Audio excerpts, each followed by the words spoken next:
je voulais préciser, lorsque je dis pas à 14 ans, c'est que pour donner une petite fessée, tout petite, j'estime que 10 ans, c'est l'âge maximum.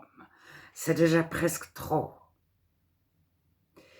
Parce que ça va humilier votre enfant pré-ado beaucoup trop. Il faut qu'il soit vraiment tout petit.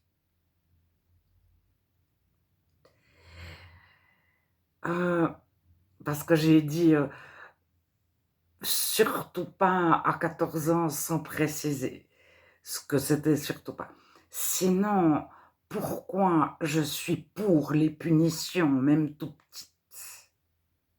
C'est pour que l'enfant apprenne à faire juste. Ou le chien. Alors, le chien qui fait faux, tellement faux, la plupart des éducateurs canins disent il faut le tuer.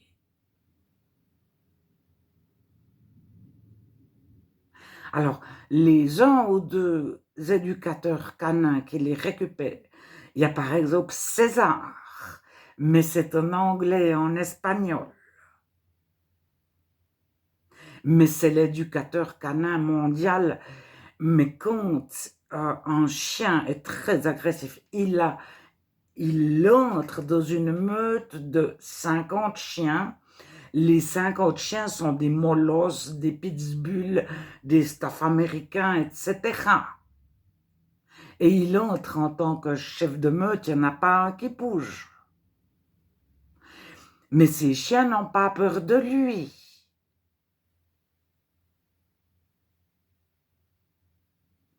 Mais si un chien est vraiment terrible, il va lui donner un petit coup de pied. Regardez ses vidéos. Alors, énormément d'éducateurs canins m'ont crié au scandale, mais ils vont tous dire il est irrécupérable, il faut le tuer. Est-ce qu'il a meilleur taux d'être tué ou de recevoir un petit coup de pied? Alors, je pose la question pour les chiens, mais vos enfants, nos enfants, si on les éduque mal, d'autres vont s'en charger. Ils vont être punis à l'école. S'ils n'ont toujours pas compris, c'est la police qui va les punir. Donc, on a meilleur temps d'avoir donné une punition minuscule de trop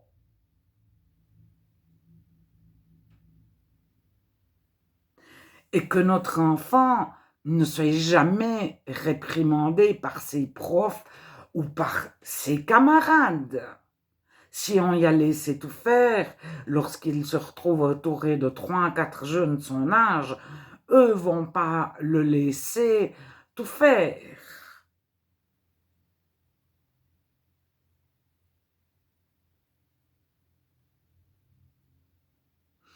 Alors, sinon, ce que je souhaitais dire, c'est plus on est proche de Dieu, plus on est heureux. Un parent juste, le meilleur des parents, il est heureux. Ça signifie qu'il est heureux, il n'entre pas en colère facilement. Mieux on est bien, plus on est bien dans notre peau, moins on s'irrite, moins on irrite nos enfants. Alors, être heureux, ça implique que quand ils font des petites bêtises, on a envie de rire. Alors, un enfant, soit c'est non, soit c'est oui, soit c'est rigolo, mais on ne peut pas mélanger. Mais si on est heureux et que notre enfant se trompe, ça ne nous affecte pas. On ne se dit pas oh, « mon enfant n'arrive pas ». Alors, on se dit comment je vais faire pour que la prochaine fois il arrive. Ensuite, on n'a pas besoin d'aller dire à tout le monde « mon enfant s'est trompé, mon enfant est... » On n'a pas besoin de faire comme le monde.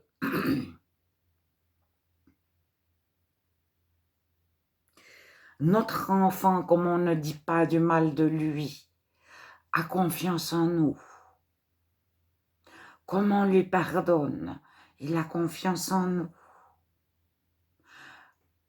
Ensuite, même s'il casse quelque chose, on ne se dit pas vis-à-vis des autres, ceci vis-à-vis des voisins, cela, que vont penser mes beaux-parents, parce qu'on est libre en Dieu.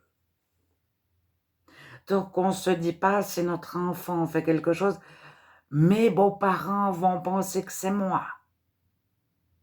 Ou bien parce qu'on est libre de notre propre éducation. On ne se dit pas mon père quand j'étais petite, ma mère quand j'étais petite, mon prof à l'école lorsque j'avais 5 ans, 10 ans, 15 ans. Donc on s'occupe que de la chose du moment présent. Alors on peut avoir une expérience, mais elle ne nous handicape pas.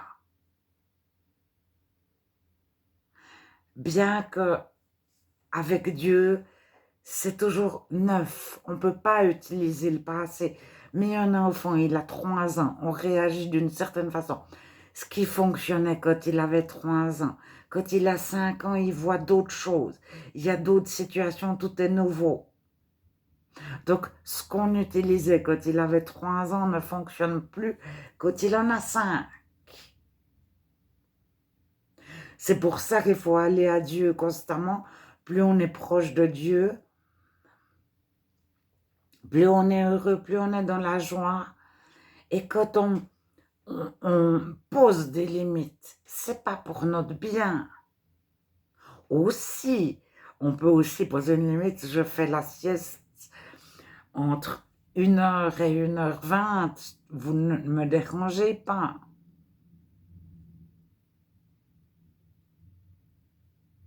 Mais on est devant Dieu, Dieu nous a fait un cadeau et il nous a confié une personne. Mais il nous donne les capacités, mais pas aussi parce qu'il nous a lavé de tout notre orgueil. Parce que notre orgueil, quand notre enfant se trompe, on se dit ça y est, alors soit on se dit qu'est-ce que j'ai fait faux, c'est la culpabilité qui arrive.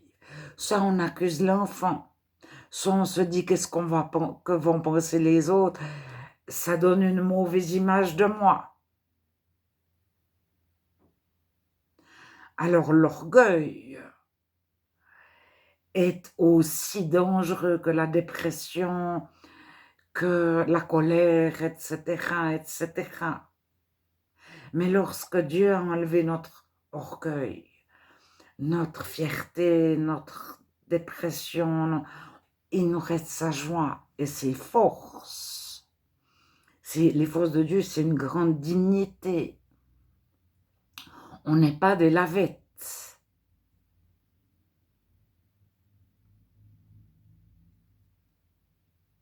Mais on n'a pas peur non plus de trop. On a un petit peu peur devant les escalades que font nos enfants, etc., devant les voitures, les fenêtres. Mais on n'a pas non plus de peur en plus, en trop.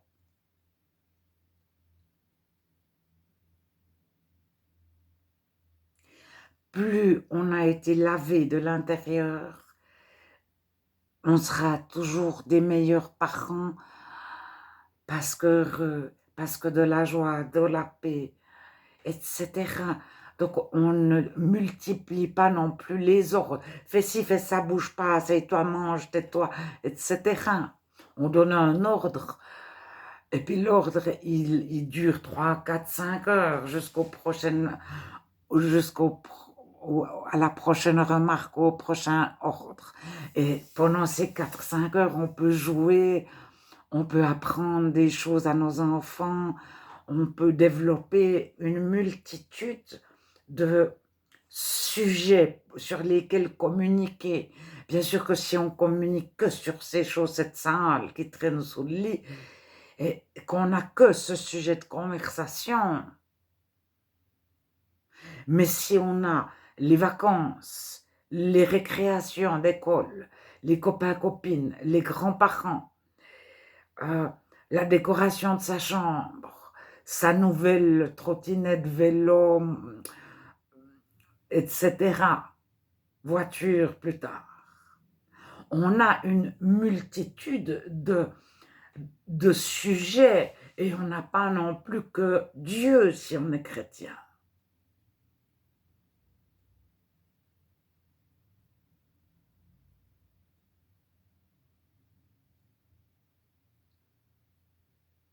Donc s'il y a le sujet chaussette qui traîne sur le lit qui ne fonctionne pas, on a 20 autres possibilités de discuter cinéma,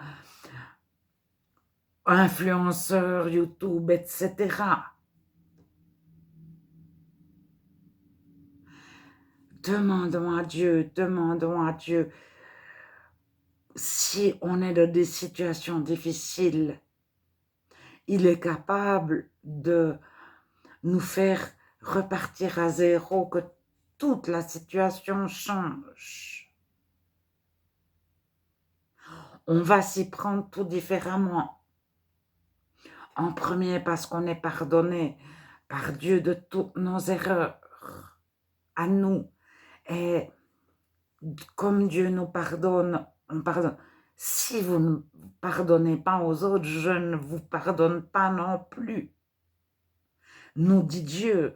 Lisez Luc, Matthieu 6, le chapitre 5, Matthieu chapitre 5, et je vais vous donner, mais vous connaissez sur le pardon.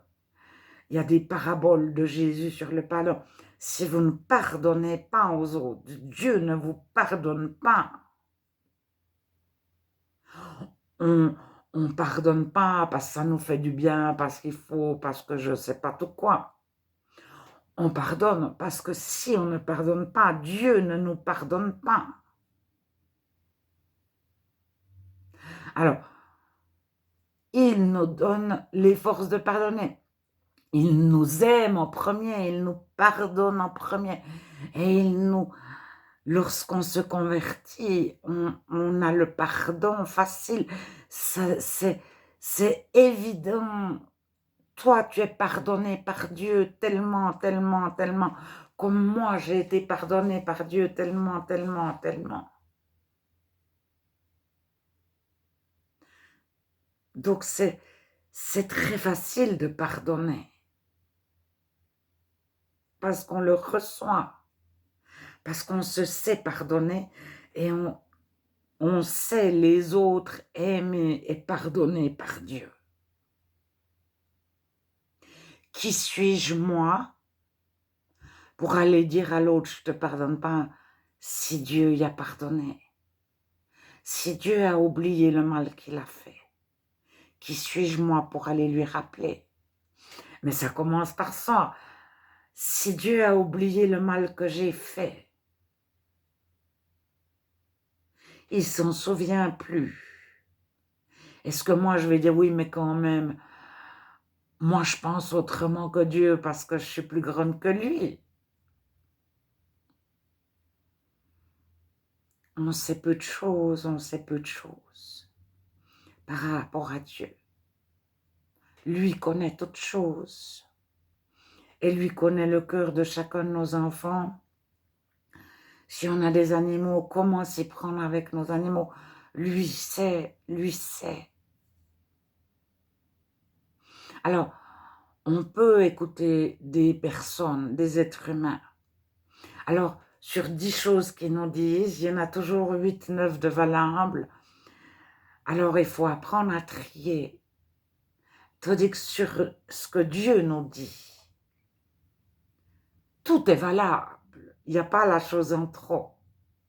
Par contre, on peut se dire, Dieu m'a dit ça, et c'est pas Dieu qui nous a dit ça. Ça, c'est aussi possible. Dieu m'a montré ça, mais c'est pas Dieu qui nous a montré ça. Alors, Dieu nous apprend le discernement. Et plus on est des tout petits bébés de la foi, même si on a 40 ans, si on vient de se convertir, Dieu nous donne de savoir avec certitude que c'est lui qui nous a montré. Et si c'est notre imagination ou c'est pas du tout Dieu, Dieu fait en sorte qu'on le réalise.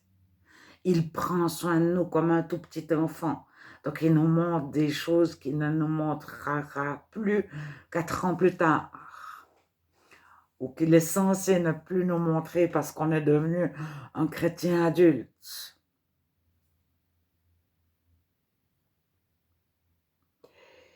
Et généralement, c'est là qu'on s'enorgueillit.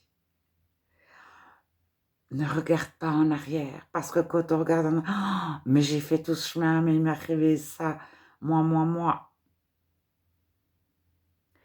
Et on se retrouve quelques étages plus bas, l'orgueil précède la chute.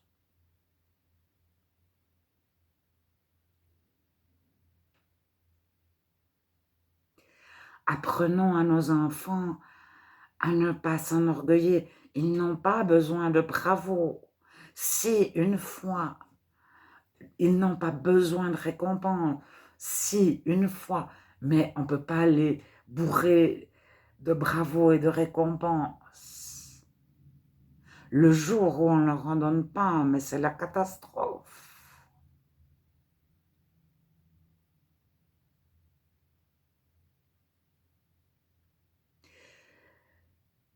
Demandons à Dieu quelle est la bonne éducation.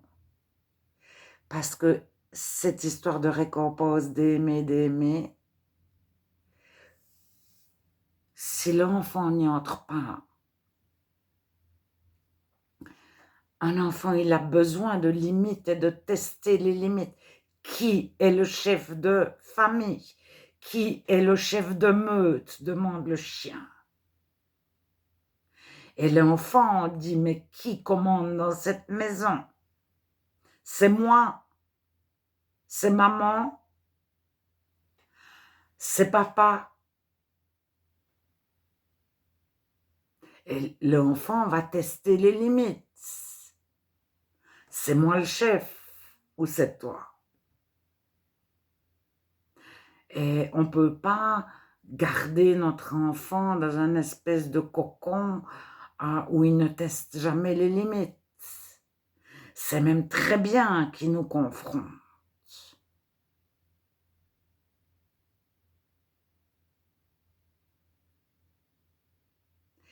Et restons fermes, doux, dans la paix. T'as 3 ans, tu veux être le chef. C'est très rigolo. T'as 5 ans, t'as 10 ans, tu veux être le chef, c'est très rigolo. Mais ne montrons pas que c'est très rigolo. Prenons notre enfant au sérieux.